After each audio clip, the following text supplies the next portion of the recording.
friends, today I will tell you a short moral story. In English, The Lion and the Cows. So let's begin. Once upon a time, there lived 4 cows in the forest. Every day, they used to graze together in a particular place.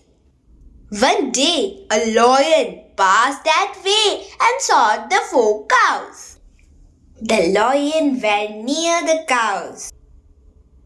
When the cows saw the lion coming near to them, all of them fought together against the lion. The lion ran away. After some days, the cows quarreled with each other and began to graze separately. This was noticed by the lion. One by one, the lion killed all of them. The moral of the story is unity is strength. When the cows were together, they fought with all their attackers together.